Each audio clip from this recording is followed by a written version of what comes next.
Gustong-gusto po nating lahat ng mga tao na tayo ay mapagpala ng Diyos. Maraming mga nagsasakripisyo para mapagpala. Merong mga dinadaan sa mga pagbibigay para sila ay mapagpala. Ano nga ba ang marami at mabisang paraan? Sa physics po ay may tinatawag na law of impenetrability. It means only one thing can occupy one place at one time. Kaya naman, sa buhay natin para tayo mapagpala, ano kaya na mga kabaligtaran ng pagpapala ang dapat mawala? Ano ang dapat lumabas sa ating buhay para may pagpapalang pumasok? Ano ang dapat na itigil at mahinto para magsimula ang pagdaloy ng pagpapala? Ang ating pong mensahe, pinamagatan nating 7 steps for a blessed life. 7 dapat itigil at ang pagpapala ay dumaloy o kaya magsimulang dumaloy ng lubusan. Salamat po sa kalayaan naming sumamba sa inyo sa sandaling ito. Salamat sa ligaya na ibinibigay ng pagsamba. Salamat sa mga awit at sayaw sa tugtog. Salamat sa tinatamasa naming kalusugan, Panginoon. Sa paglapit namin sa iyo, patuloy kaming nagpapalinis. Humihingi kami na linisin niyo kami ng iyong dugo. Ilapit mo sa amin, Panginoon, ang iyong liwanag. At nasa ganon, ay matapunan ng liwanag ang aming mga kadiliman. Buksan niyo po ang aming isip. Bigyan niyo po kami ng pusong mapagpakumbaba na handang makinig at sumunod sa inyo. At nawa ang salita niyo, Panginoon, ay mag-ugat, yumabong, mamulaklak, magbunga sa aming buhay. Ang gusto po namin, Panginoon, makipagniig sa inyo. Kasihan niyo po kami sa aming pagsamba. Buksan ang aming tainga na marinigan yung mga katuruan at ang aming puso upang sumunod dito. Nawa, Panginoon, kami magkaroon ng kapayapaan kung sino man ang maaring ginugulo, binabagabag ng iba't ibang mga alalahanin. Humihingi kami ng kapayapaan na sa inyo lang maaring magmula. At nawa, walang maging kaagaw sa aming pansin ang inyong salita. Gamitin niyo po ang inyong hamak na lingkod na tungtungan ng inyong paa. Nais po namin kayong itaas. Nais po namin, Panginoong, tunghaya ng inyong mukha. Nais naming humawak sa inyong kamay at nang maakay nyo kami sa tamang landas. Turuan nyo po kami. Kayo po ang maging tunay na tagapagsalita. Gamitin nyo lamang po ang inyong lingkod. At sa inyong pangalan at sa inyong likuran nagtatago ang inyong lingkod at ang lahat ng mga kahinaan at mga kamalian at kakulangan, punuan nyo po. At nawa, pagpalain nyo ang lahat sa amin ngayon. Lumakad na nawa ang iyong espiritu sa aming kalagitnaan. At kami, Panginoon, ay bigyan nyo ng isang bagong lakas, isang bagong karunungan, isang bagong pag-asa. Sa ngalan ng Panginoong Hesus, itinataboy namin ang anumang masasamang espiritu at binibigo ang mga balak ng anumang masasamang tao sa aming paligid. At ang aming Panginoong hinihingi ang inyong pagtatanggol. I-adya nyo po kami sa gawa ng masasama. Ganon din ang dalangin namin para sa aming sambahayan, sa aming mga nasasakupan at mga mahal sa buhay na di namin kasama ngayon. Nawa kayo rin pong mag-ingat sa kanila. Nawa ang kapayapaan nyo'y maghari sa aming puso at ang salita nyo matanim na parang mabuting binhi. Hinihiling namin na inyong presensya at kami nananalig na inyong ibibigay ang hinihiling namin sapagkat ito ay aming Panginoong hinihiling sa pangalan ng iyong anak, ang aming tagapagligtas na si Jesus. 7 steps for a blessed life. Sabi po sa Jeremiah 7 verses 5 and 7, if you really change your ways and your actions, then I will let you live in this place. Isang kondisyon ay binigay ng Panginoon sa mga tao kung talagang magbabagong loob kayo, papalitan ninyo ang inyong mga pamamaraan, hahayaan ko kayong manahan sa lugar na ito. At natural ang pinag-uusapan po ay isang bayang pinagpala, isang sitwasyon sa buhay na punong-puno ng pagpapala ng Diyos. Kaya sabi niya, if you change your ways, I will bless you. We want blessings, we must be ready to follow the rules and to play it by the book. Isang-isa pong dapat nating itigil kung ito hindi pa natin lubos na naititigil para ang pagpapala ay magsimula is to stop childish thinking. Tigilan ang pag-iisip bata. Pwede nating mithiin na magmukhang bata, hindi naman siguro masama. Pero ang mag-isip bata ay dapat ng talikuran. Because it is limited, simplistic, and selfish. 1 Corinthians 14:20, brothers, stop thinking like children in regard to evil the infants, but in your thinking, be adults. So, atin pong bigyan ng diin in regard to evil, the infants. Sa lahat ng bagay na may kaugnayan sa kasalanan at kasamaan ay maging isip bata, maging isip musmos, walang alam, inosente, malinis. In fact, infants are younger than children, so better and cleaner and purer than children is what God requires. And in regard to thinking, be adults. Sa paggawa ng masama, walang muang. Subalit sa pag-iisip ng tama, tayo dapat ay mistulang mga may karanasan, marurunong na at may edad. In other words, the Bible is asking for maturity, for a kind of thinking that is understanding and accommodating. Ano pong application nito sa ating buhay ngayon? Tayo po ba ay nag-iisip bata pa? Kung minsan ay marami tayong mukha at anyo. Pagka ang kaharap mo itong grupo ng mga taong to, ikaw ay mature. Subalit may mga tao na pag silang kaharap tayo, nagbabata-bata ang pilit. Pinipilit natin na tayo yung inuunawa, tayo lagi yung inaasikaso, tayo lagi ang iniintindi. Sabi, kailangan na tayo mag-mature sa maraming paraan. One of the saddest things that you can ever discover is not seeing people for a long, long time, and then after many years, when you see them, to discover that they have not matured at all. Hindi umedad sa pag-iisip. Tumanda lang ang itsura, dumami lang ang mga bilang ng taon, subalit hindi tumanda ang pag-iisip. Sabi nga nila, hindi baling tumanda basta may pinagkatandaan. At nakakalungkot po, may mga tao na kahit ilang dekada na ang lumampas sa kanilang buhay, ganun pa rin mag-isip. Ganun pa rin kakitid ang isip. Ganun pa rin karami ang mga hinihingi na bata lang dapat ang humihingi. Laging siya ang inuunawa. Paano po ba mag-isip ang bata? Siya lagi, pagka nagugutom, iiyak. Kailangan itigil mo lahat ng iyong ginagawa para siya pakanin. Pagka meron siyang hindi gusto, iiyak. Dadaanin ka sa iyak, iba-blackmail ka. Emotional blackmail. Hindi siya marunong magpakain sa sarili, papakainin mo pa. Hindi siya marunong magligpit ng kanyang mga kalat, ipagliligpit mo pa. Hindi niya maipagtanggol ang kanyang sarili. Subalit ang mga tao po na nagmamature, nababaligtad, nalalaman mo na nagmamature na ang iyong anak, ang iyong pamangkin, ang mga bata, kung tumitigil na sila unti-unting kailangang laging alagaan, at pagkatapos natututo sila na maging responsable, at pagkatapos sila na ngayon na nag-uumpisang mag-alaga sa iba, sa mga nakakabata, sa kanila o sa mga sobrang matatanda na, then we really show signs of maturity. Kahit po sa ating espiritualidad, kung lagi ka na lamang na kailangang ipanalangin, kailangan ka laging paalalahanan, ligaw-ligawan para umattend sa worship, sundu-sunduin, ibig sabihin, isip bata pa tayo. Kasi tayo pa yung inaalagaan. Pero dapat dumadating na sa panahon na tayo naman naghahanap ng aalagaan. Sino naman kaya ang aalagaan ko? Ano naman kaya ang gagawin ko para makapag-alaga ng iba? Napakahalaga na gumraduate tayo from being childish to maturity. At ang ating dalangin sa Panginoon, bawat isa po tayo ay makapag-isip-isip, saang larangan ng buhay kaya ako immature? Sapagkat yung pong mga immature o isip bata, sila ang kahuli-hulihang nakakaalam na sila isip bata. Kaya kung sa palagay nyo po, ay hindi kayo isip bata, baka tayo yung kandidatong mag-isip na isip bata tayo. Kaya siyasatin ang sarili. Isa pa pong dapat itigil is to stop ways that do not work. Tigilan ng ating mga pamamaraan na talagang nagasgas na pero hindi naman tumatalab. May mga pamamaraan tayo ng pakikitungo sa ating magulang, hindi naman tumatalab. Ganon din pakikitungo sa asawa, sa anak.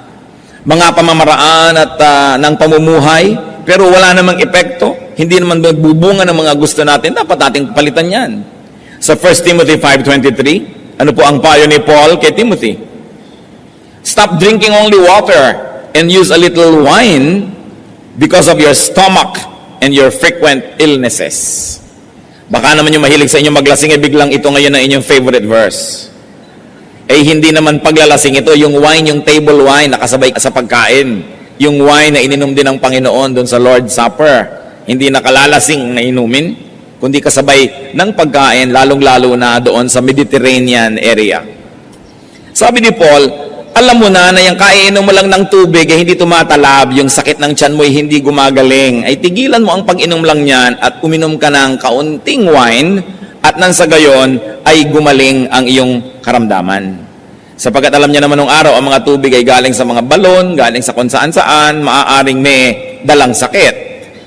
At dahil itong mga missionary ay kung saan-saan umiinom, kung saan-saan nakakarating, maaaring kung ano-anong mga karamdaman ang natatanggap nitong katawan ni Timothy. Kaya sabi ni Paul, huwag na muna yan ang iyong inumin because obviously it doesn't work. Bagamat ang pinag-uusapan po dito is a purely medical issue, maaari tayong kumuha ng inspirasyon sa verse na ito para sabihin, ano ba ang mga iniinom kong dito matalab? Ano ba ang ginagawa ko sa buhay na hindi naman nagbubunga ng kanais-nais? Tumatala ba ang mga pagdadabog ko? Tumatala ba yung isang linggo kong hindi kakausapin ng asawa ko o lalo lang nainis, lalo lang kami nag-away? Tumatala ba ang aking psychology na ginagamit sa aking anak o baka hindi naman? Epektibo ba ang aking paraan? Sa kakuriputan ko ba, sa kadamutan at sa katinoan, yumaman na ako? Lumuwag na ba ang aking buhay o hindi naman? Baka kailangan palitan na yung paraan na yan. Kasi yung iba sa sobrang nilang kakuriputan, sa sobrang pag-iingat sa sarili at paglalaan sa kinabukasan, wala't wala rin naman, wala pang kaibigan, wala pang nagmamahal. At kung biglang nanigas at namatay, walang dadampot para man lang maglibing. So, epektibo ba ang ating paraan? Kung tayo po yung mga panganay na anak, epektibo ba ang paraan natin ng pagdodomina sa ating mga kapatid o lampas na kayo ng 20, 30 years old? Abay, tama na yan. Kasi kung kayo ay 18 at ang kapatid nyo ay 10, dapat lang na leader kayo kasi ang dami nyong alam na di niya alam. Pero kung 28 na kayo at siya ay 20, konti na lang ang alam nyo na di niya alam. At kung 38 na kayo at siya ay 30, pareho na lang kayo ng alam. Sa katunayan, kung 58 na kayo at siya ay 50, baka marami na kayong nalimot at mas marami na siyang alam. Nagtataka ko kumisan pati sa magkakapatid, 80, 70, 60 years old na, hindi pa magtrato ng pantay-pantay. Sobra pa rin nang dodome na yung mga matatanda na akala mo higit lalo siyang maraming alam kaysa doon sa iba. Alam niyo po, dumadating tayo sa edad na nag-aabot-abot na yung mga alam na yan. Kaya, tama ba yun? Tama ba ang pamamaraan natin? Kumisan, yung pressure na ibinibigay ng magulang sa mga anak, tama ba? Does it work? Yung mga kahigpitan natin, tumatalab ba? O yung sobrang luwag natin, maganda bang nagiging bunga? Dapat po tayong laging magsuri kung ang ating mga pamamaraan ay mabisa. And we should learn from this principle. Sabi ni Paul, stop taking only A because it doesn't work. Take B. What else should we stop? Stop when you have to give way. Kung kailangan magparaya, kailangan magbigay daan, kailangan magbigay ng espasyo para sa iba, maaari natin yang gawin. Stop talking to give way to inspired speakers. Stop being a hindrance to blessing. Stop hogging the limelight if an anointed person must be given attention. Kung minsan po, laging gusto natin tayo ang nangingibabaw, tayo ang nangunguna, tayo ang merong last say, tayo ang lagi na lamang merong final authority, mag-isip-isip tayo. Sapagkat yung karunungan, yung kahusayan, yung inspirasyon, ay naglilipat-lipat yan kung minsan ang puso sa paglakad ng panahon. Walang isang tao na siya lang may franchise to wisdom. Kahit pa nga siya ang pinakamatanda, kahit pa nga siya ang pinakamarunong dati, o kahit pa nga siya ang pinakamaraming pera. Dapat marunong po tayo magbigay. Kahit nga sa ministry, sabi sa 1 Corinthians 14, 29 to 33, 2 or 3 prophets should speak, and the other should weigh carefully what is said. And if a revelation comes to someone who is sitting down, the first speaker should stop.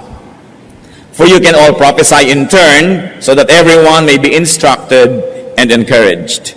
The spirits of prophets are subject to the control of prophets. For God is not a God of disorder, but of peace. Ito pong kontekstong pinag-uusapan, sapagkat marami noon ang mga propeta, at maraming nagsasalita, kung minsan na hindi na magkamayaw sa pagsasalita, kani-kanya nasabay-sabay, wala nang nakikinig at wala nang pinakikinggan.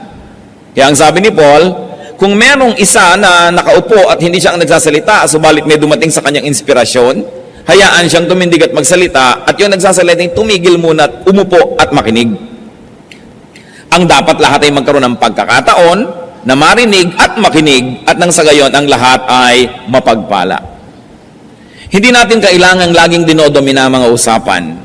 Kadalasan sa mga pamilya, sa mga magkakaibigan, meron ng parang isang dominant figure. Dapat ba nating katandaan na at kamatayan na yung ganon? Lagi na lang siya ang masusunod, lagi na lang siya ang bida. Dapat din tayo mag-isip-isip. At kung tayo po ay merong ganitong uri ng otoridad sa ating mga pamilya, sa ating mga nasasakop, ay magbago-bago na rin tayo ng sistema. Makinig naman tayo sa iba. Magtanong-tanong naman tayo, gusto nyo ba ito ang gagawin natin? Kakain tayo sa isang restaurant, ano bang gusto nyong kainin? Hindi ako na lang lagi ang order ko, mo ako ang magbabayad. Tinuturuan po tayo na magbigay daan sa kapwa. Sapagkat ang bawat tao binibigyan ng Panginoon ng kakayahan, ng karunungan. At kung susupilin natin sila ng susupilin, lagi na lang isa ang susundin ng lahat, at hindi siya magbibigay daan, maraming buhay ang masasayang.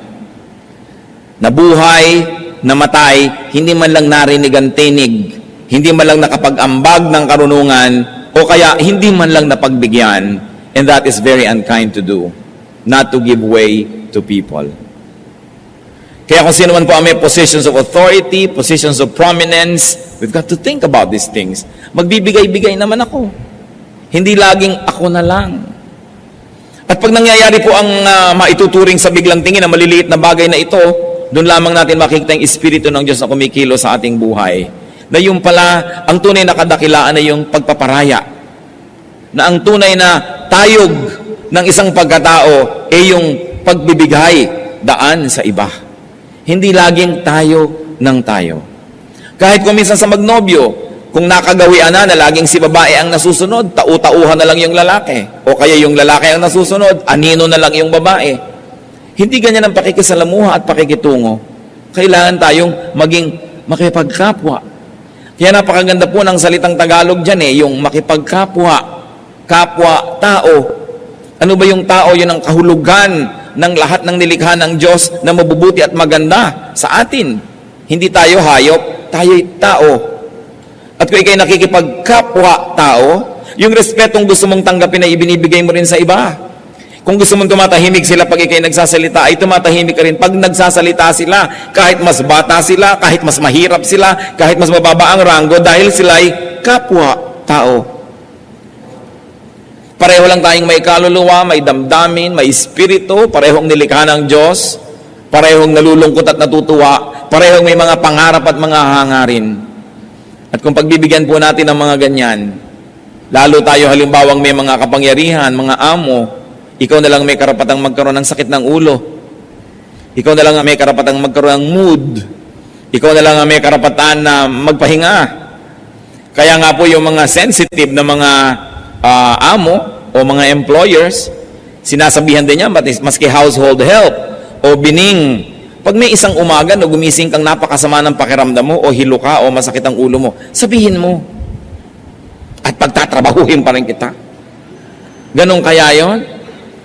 Di sabihin mo para nakagawa kami ng paraan. Kung kailangan mong humiga maghapon, paminsan-minsang nangyayari, kailangan binibigyan natin ng pagkakataong maging kapwa-tao, yung tao. Kasi lalo sa atin po, napakahirap sa ating mga household staff. Hindi na sila makadaing. Maliban na lang siyempre nangingisay at naninigas na talagang emergency case na, yun, malalaman na ng employer. Pero kung basta medyo may konting nararamdaman, medyo nahihilo-hilo, malay pa ba natin, natatanong ba natin? Magbibigay daan tayo. Hindi laging tayo lang. Kung sa sanlibutan ay nangyayari ang ganyan, hindi marapat mangyari sa mga anak ng Diyos. Because we are a royal priesthood, a holy nation, a people who belong to God. Na dapat nakikita hanggang sa mumunti nating pakikitungo sa ating kapwa, yung tayog ng salita ng Diyos. Meron pa pong isang dapat tigilan, stop judging others. Tumigil tayo ng paghuhukom at paghuhusga sa kapwa, lalong-lalo't kakaiba ng ating paniniwala ang paniniwala nila, kakaiba ng ating mga pananaw at paninindigan ang sa kanila, dapat tigilan natin ang pagsabing mali sila at tayo lang ang tama. Dapat nating tigilan ang pagsabi sa mga taong Sila ay naliligaw dahil lamang hindi landas natin ang kanilang sinusunod. Romans 14 verses 1 to 13, ito po tungkol sa paghuhusga ng mga Kristiyano sa kapwa Kristiyano sa mga issues ng buhay. Accept him whose faith is weak, without passing judgment on disputable matters. One man's faith allows him to eat everything, but another man whose faith is weak eats only vegetables. The man who eats everything must not look down on him who does not, and the man who does not eat everything must not condemn the man who does, for God has accepted him. Who are you to judge someone else's servant? To his own master he stands or falls, and he will stand, for the Lord is able to make him stand. Ano pong unang binabanggit dito? Kasi meron noon mga tao na Hudyo ang kanilang pagiging background. Pagkatapos meron naman ng mga Gentiles na naging Kristiyano. Alam niyo po yung mga Hudyo, maraming di kinakain. Ngayon, yung mga Gentiles, lahat ng gumagapang, lumilipad, tumatakbo, lumalangoy, kinakain. So, i-judge naman ng mga Gentiles yung mga Hudyo. Ang arte-arte nyo naman. Yan, ang dami-dami yung hindi makain. Samantalang pinalaya na tayo ng Panginoon, nakainin ang lahat. Yun namang mga Jews, i-judge nila yung mga Gentiles. Makasalanan kayo. Kumakain kayo ng palaka. Kumakain kayo ng mga hito, kumakain kayo ng burong talangka, etc., etc., at sila ay nagsisiraan. At sabi ni Paul, huwag kayong ganyan. Kung ang gusto mo lang kainin ay gulay, gusto mo vegetarian ka, di vegetarian ka, pero muhusgahan yung kumakain ng mga lumilipad na insekto. At ikaw naman, kumakain ka ng dinosaur, huwag mong pintasan yung gulay lang ang kinakain. Sabi, kanya-kanya tayong konsyensya, tumaharap tayo sa Diyos tungkol dyan. One man considers one day more sacred than another. Another man considers every day alike. Each one should be fully convinced in his own mind. So meron namang sobrang legalista kung kailan ang Sabat. Meron namang nagsasabi na, basta ang sabi ng Panginoon, 6 days of work must be broken by a 7th day of rest. Sa factory ako nagtatrabaho Tuesday ang off ko. Bakit ko ipipilit na maging Sabado yon? Matatagalan ako ng trabaho. Sabi naman nung nagpipilit na Sabado, di matagalan ka ng trabaho, magutom ka, pero sundin mo dapat ang Sabat, Sabado. Mag-aaway-aaway ngayon sila. Sabi ni Paul, may taong ang tingin niya sa isang araw na yun ang banal. Mayroon namang isa, ito ang banal. Di huwag kayong mag-away. Hayaan mo siya. Kasi lahat naman ng araw sa Diyos ay pareho. Siya naman ang lumikha ng lahat ng araw. At ang itinuturo po ng Biblia, on the 7th day you will rest. 6 days you shall labor, and on the 7th you rest. Mahalaga ba kung saan tumama yung 7? O ang mas mahalaga ay pinagpapahinga ka ng Diyos na walang 7 araw na tuloy-tuloy na pagtatrabaho? Magpapahinga ka. Kaya po ito'y pinag-aawayan ng maraming tao maging hanggang ngayon. Nalilimot nila itong sinasabi ni Paul dito na huwag kayong manghusga. Kung sa kanya yan ang banal, di yun ang banal. He who regards one day as special does so to the Lord. He who eats meat eats to the Lord, for he gives thanks to God. And he who abstains does so to the Lord and gives thanks to God. For none of us lives to himself alone, and none of us dies to himself alone. If we live to the Lord. And if we die to the Lord. So whether we live or die, we belong to the Lord. For this very reason, Christ died and returned to life, so that he might be the Lord of both the dead and the living. Then you, why do you judge your brother?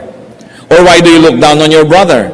For we will all stand before God's judgment seat. It is written, as surely as I live, says the Lord, every knee will bow before me, every tongue will confess to God. So then each of us will give an account of himself to God. Therefore, let us stop passing judgment on one another. Instead, make up your mind not to put any stumbling block or obstacle in your brother's way. So first of all, on dietary issues, sinabi, kanya-kanya yan. Sapagkat sa Old Testament, maraming regulasyon. Sa New Testament naman ay pinalaya ng Panginoon ng mga tao. Sabi niya, it's not important what gets into the mouth, but what gets out of it. So, alin ba doon sa dalawang susundin mo? Nasa iyong pananalig kasi hindi yon may kinalaman sa iyong kaligtasan. Meron naman on special day issues. Meron mga Kristiyano, aawayin yung mga gustong magsabit ng parol pag Pasko. O ba't ka naglalagay ng Christmas tree? Pagan yan, evil yan. Wala akong kinalaman sa paganism nung araw. Naglalagay lang ako ngayon, pampasaya. Parang nagdagdag lang ako ng ribbon sa aking damit o buhok, huwag mo sabihing evil to. Sapagkat yung mga bagay na yon ay pang-ibabaw, hindi naman nang pumapasok sa loob ng puso. On feasting or fasting. Sabi, kung ikaw ay kain ng kain, nagpapasalamat ka naman sa Diyos at kinikilala mo sa Kanya galing yon, di tinatanggap ka ng Panginoon. Gusto mo namang mag-ayuno at nagpapasalamat ka rin sa Diyos sa pag-ayuno mo, di tinatanggap ka rin ng Panginoon kung ano ang konsyensya mo na hindi lumalabag sa salita ng Diyos. Kasi pareho naman yan na may makukuha kang verse na nagsusupport Ibig sabihin, malawak yung pwedeng pagkilusan ng Kristiyano at pagkunan ng kanyang pagbabasihan ng kanyang ginagawa. Hindi katulad ng marami, naglalakad lang o na doon sa gitna ng kalsada na may puting linya, samantalang ang lapad-lapad ng kalsada. Merong mga Kristiyano, ganun Ang lapad-lapad ng mundo, ang dami-daming pwedeng gawin, napakalimitado ng ginagawa sa sobrang pagiging bookish. While it is not wrong to walk in the center of the road, especially if it's a pedestrian road, but you can move to the left and to the right with God-given freedom, and those who would like to walk on the left side or the right side should not be judged by those who walk only in the center. Hindi tayo dapat na naghuhusga sa ating kapwa. Ang Panginoon ay hindi pa nanghuhusga. Hanggang ngayon, ang Panginoon ay tagapagligtas pa rin. Kailan pa siya magja-judge? Pagbalik pa niya. O kaya, pag tayo'y namatay, kung alin man doon ang mauna, pero habang buhay pa tayo, hindi pa tayo hinuhukuman. So bakit ngayon tayo maghuhukom at maghuhusga sa ating kapwa? Pagka meron siyang ginagawa, sabihin natin, God is not yet finished working on him or her. Hindi pa tapos ang Diyos sa kanya. Kaya mga iba, bakit nasa choir yan? Di ba meron pa yung ganito, ganong kasalanan? Hindi pa tapos ang Diyos. Kasi kung tapos na ang Diyos sa kanya, ting, mawawala na siya. Nandun na siya sa kabilang buhay. Hindi pa siya graduate sa buhay na ito. Kaya sa halip na lagi nating sisilip-silipin ang mga kapintasan at kakulangan ng kapwa natin, ipanalangin natin sila, tulungan natin sila, at kung may konti tayong alam sa mabuti at magandang paraan, ituro natin sa kanila. Pero para husgahan sila dahil mas marami tayong alam, hindi yan ang dahilan kaya binibigyan tayo ng karunungan ng Diyos. Binibigyan tayo ng karunungan para higit tayong maging mahinahon, maunawain, matulungin, hindi para maging mapagmataas. Napakahalaga na hindi madapa ang kapwa dahil na-o-offend sila sa atin, nasisiraan ang loob dahil sa ating mga panghuhusga. We should stop measuring people only by our standards. Katulad din ng sinigang. Matabang ang sinigang mo. Sa ganyan ako magsigang Yan ang sinigang ko. Hindi yung, ito ang sinigang dapat, ito dapat ang lasa ng ganito. Kasi kanya-kanyang pagluluto, kanya-kanyang nahiligan. Hindi naman moral issue yan para pagtalunan. Kaya dapat marunong din po tayong magbigay ng daan sa ating kapwa. Ba't natin pinag-uusapan ng ganito mga bagay? Sapagkat itong mga bagay na ito ang napapabayaan ng maraming Kristiyano. Sa ulo ang lahat ng Ten Commandments, ang lahat ng doktrina sa buhay, pero sa ganitong mga bagay, tayo nadadapa at nagkukulang. Ano pang dapat nating tigilan para ang buhay natin ay mapagpala? Stop grumbling. God has constantly taught against grumbling. Yung reklamo ng reklamo, katsang ng katsang, maraming comment, hindi na siya masaya, magre-reklamo pa para lumungkot din ang kapwa na sana'y masaya na, napalungkot pa niya. Laging maraming mga puna, maraming pintas. Dapat na itong itigil. Alam niyo kung bakit ito pinagdidiinan? Kasi 99% ng mga Kristiyano guilty pa dito. Walang tigil ng karareklamo. Walang tigil ng kahahanap ng maipipintas, ng mga kasiraan. Samantalang dapat hinahanap natin kung ano yung mabuti, kung anong maganda, kung anong mapupuri. Kung ano ang pagpapala na naroon na. John 6:43, stop grumbling among yourselves. Jesus answered. At isa ito sa mga paulit-ulit na turo sa Biblia, Old or New Testament alike. Stop grumbling. Wives, what are you grumbling against your husband? Ano ang mga reklamo niyo at mga katsang-katsang tungkol sa inyong asawa na para bang pwede pa kayo magpalit? Habang nagrereklamo ka ng nagrereklamo, yung reklamo mo lalong lumalaki, lalong lumalalim, lalong tumitibay, kaya lalong nagkakaroon ka ng dahilan para magreklamo. Samantalang habang pinupuri mo ang iyong asawa, yung mga kapuri-puring bagay sa kanya, lalo namang tumitibay, lalong lumilinaw, kaya lalo mo siyang namamahal at nababawasan ang iyong pagrereklamo. Very seldom that husbands are grumbling against their wives among themselves. But it's more often that wives among themselves are grumbling against their husbands. Kaya napaka-importante na mabahay ka man o lalaki, husband or wife, anak ka, grumbling against your parents, but hindi ka maghanap ng maipupuri at maipagpapasalamat. Stop grumbling. Kung minsan nakakalungkot, ang marami pang grumbling na nangyayari, mga reklamo, among workers in the church, among Christian people, grumbling against the choir director, grumbling against everybody, samantalang nasa church na nga. Mga kapatid, I can never be so repetitious enough. Kasi nakikita ko nangyayari ito sa buong paligid. Ang mga tao, napakagaling magreklamo. Sinisilip ang kapwa, yung mga privileges ng iba, yung mga tinatamasa ng iba, lagi nilang tinutuos, hindi ipagpasalamat kung ano yung nasa kanila. Magkakapatid na reklamuhan ng reklamuhan laban sa isa't isa. Nag-aagawan ng mga mana, sira-sira lang naman piano at isang dangkal na lupa. Magkakagagalit, grumbling against each other. Mga magbiyanan, yung mga manugang na walang ginawa kundi pag-usapan yung kanilang biyanang babae at chismisin at reklamuhan ng reklamuhan ang mga kanyalang mga kapwa. Alam nyo, meron akong 2 kilalang babae na talaga namang huwaran. Pwede natin ipagpagawa ng monumento kung paano umibig sa kanilang biyanan. At hindi si Ruth yun, matagal na siyang yumao. Mga babaeng nandito ngayon sa ating kapaligiran na talaga namang pag silang nakakausap mo, parang dapat lahat ng tao magkabiyanan.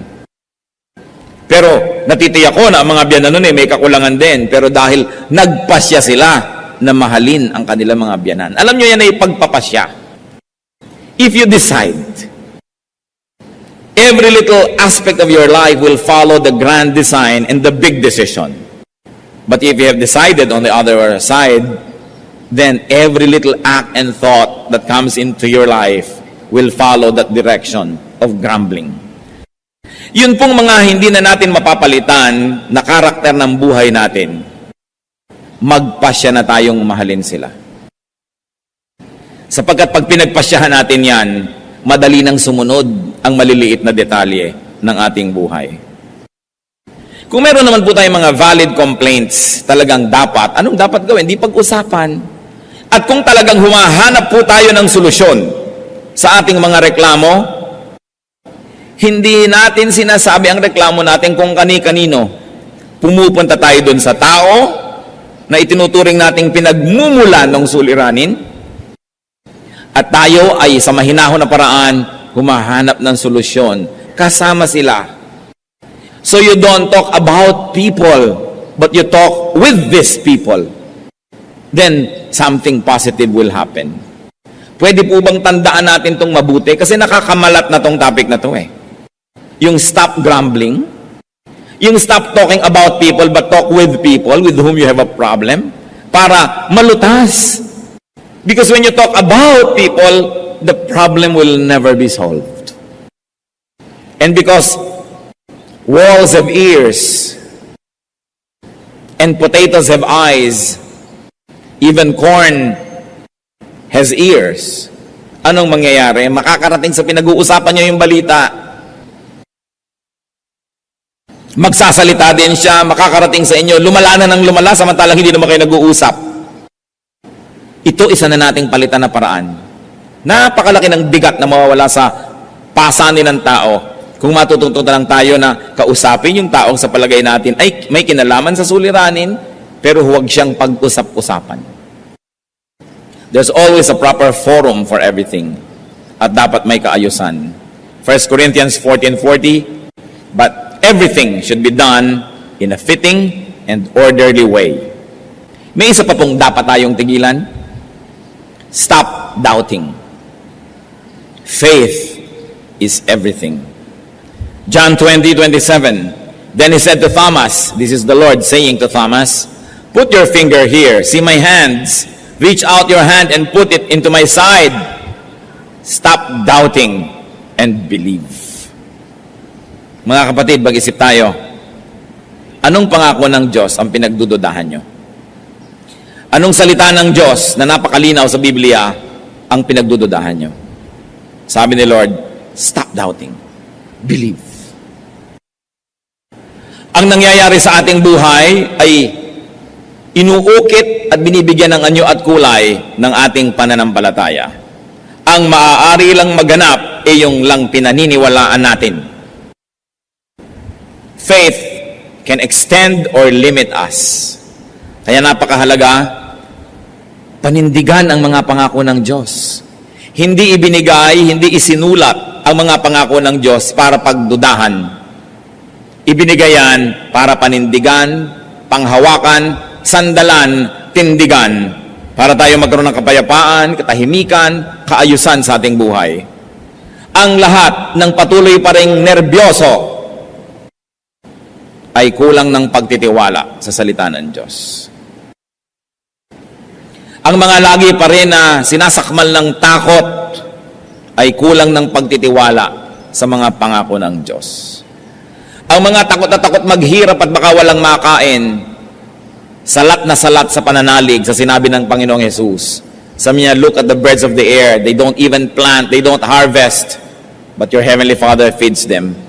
At kung ang mga ibon ay pinapakain, ang mga bulaklak ay dinadamitan, kayo pa kaya ang hindi alagaan ng Panginoon? Mga mabababaw na mga pananalig, sinabi ng Panginoon. Ano po ang inyong mga takot? Gusto kong pag-usapan natin yan eh. Ano mga takot natin? Sa palagay nyo ba, hindi mas malaki ang Diyos dyan sa takot na yan? Pero habang may mga takot tayo, nabubuhay tayo sa nerbiyos, sa pangamba, sa panghihina, ibig sabihin, mahina ang pananalig. Nagdududa sa salita ng Diyos na ito'y totoo, ito'y mapanghahawakan at magaganap nga. 2 Peter 3:9, the Lord is not slow in keeping His promise.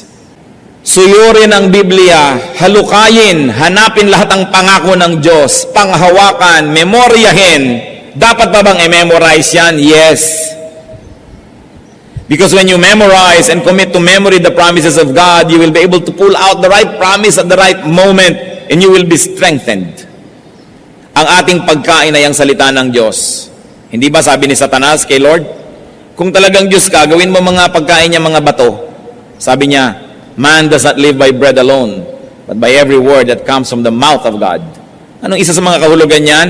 Ang pagkain natin ay ang salita ng Diyos. Nangihina ka, physically, kakain ka ng pagkain, iinom ka ng mga vitamins, iinom ka ng mga herbs, at kung ano-ano pa, para ka lumakas. Spiritually, nangihina ka, ang pagkain may salita ng Diyos. Ano? Ang kanyang mga pangako. Ay, maaalala ko yung pangako na yun ng Diyos, kakainin ko ngayon yung pangako na yun. Malakas na ako kasi kumain ako ng tawa kong kainin. Kaya yung panghihina, isa lang po yan na sintomas na tayo'y mahina sa pananampalataya.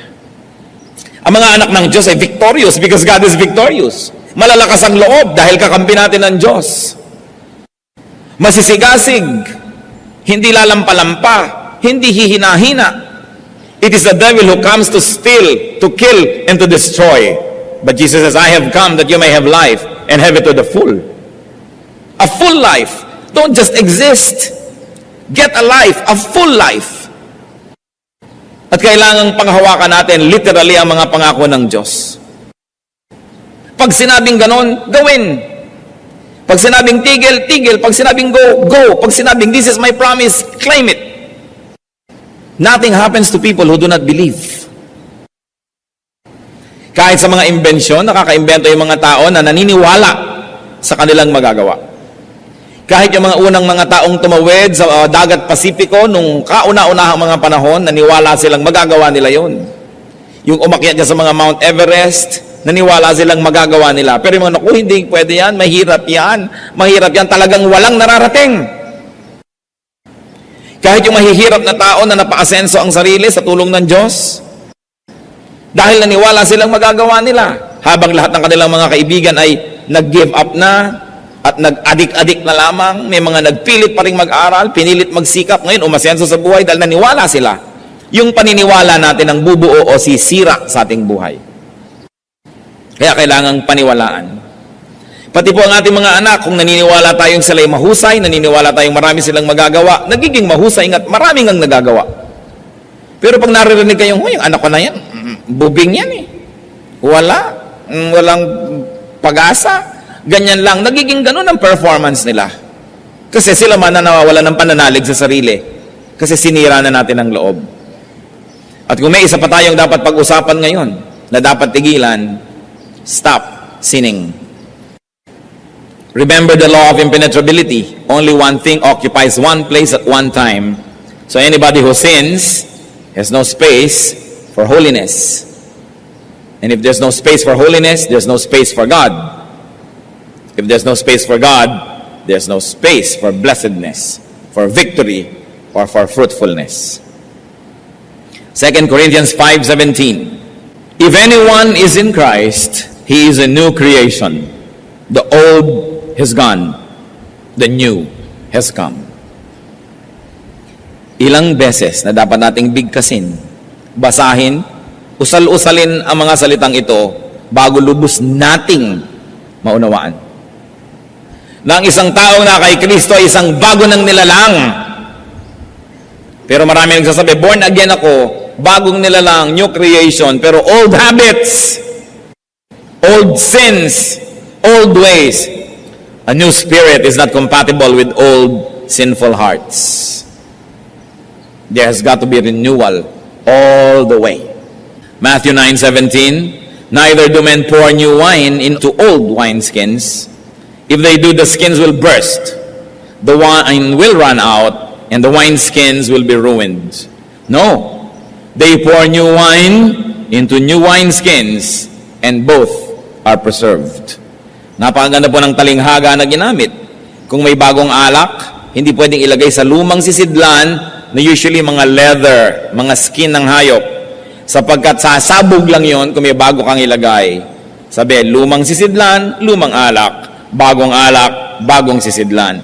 Bagong espiritu, bagong puso. Bagong tao, bagong buhay. Napakasimple ng analogy. There should be new ideas, new ministries, new actions if we have a new heart. 1 Corinthians 15:33-34.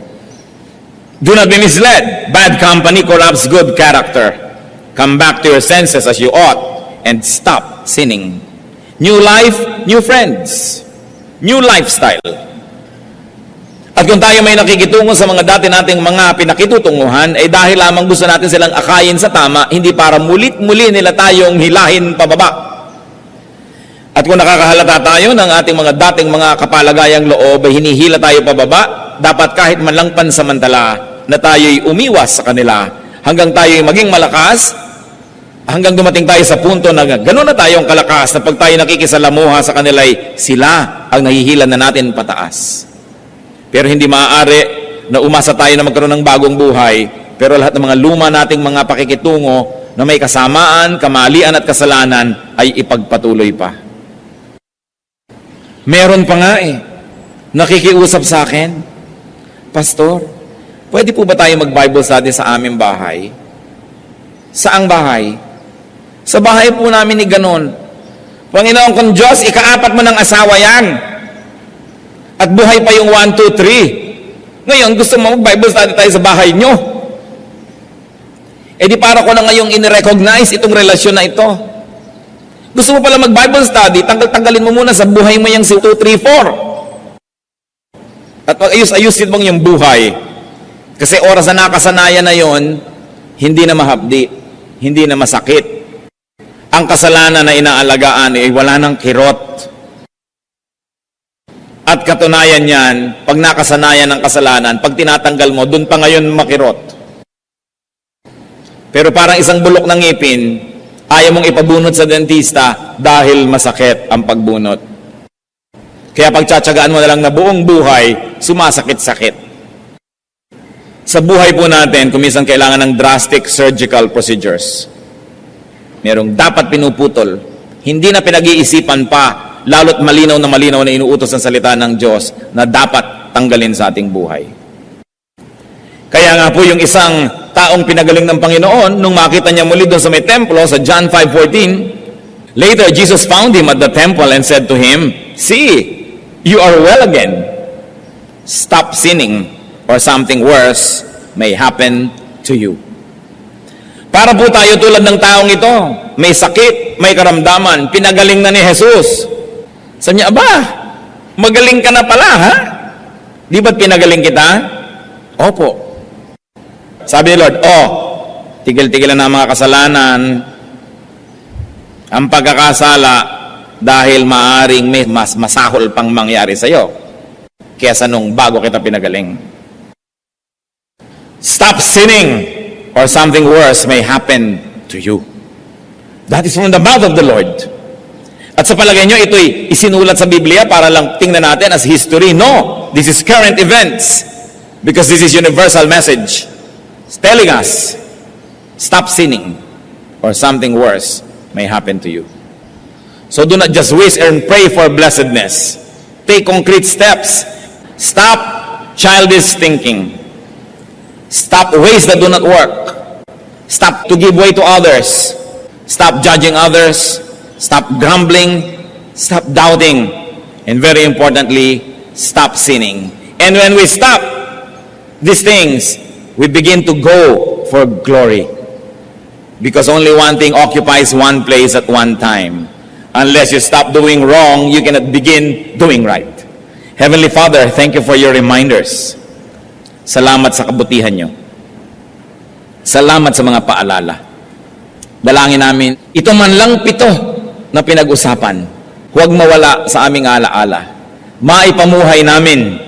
At Panginoon, kami po'y pumuposisyon doon sa daanan ng iyong pagpapala. Sa pagsunod namin sa iyong mga salita, isinasahod namin ang aming mga kamay para tumanggap ng iyong mga pagpapala. Nawa ay dinggin mo ito.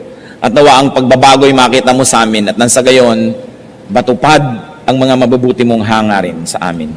Mga kapatid, panandalian tayong magbulay-bulay. Kung alin man sa 7 ang dapat bigyan ng madiin na pag-iisip, mag-isip-isip. Humingi ng kapangyarihan sa Diyos na siya'y ating masunod. At nawa magkaroon tayo ng tunay na isang buhay na punong-puno ng pagpapala.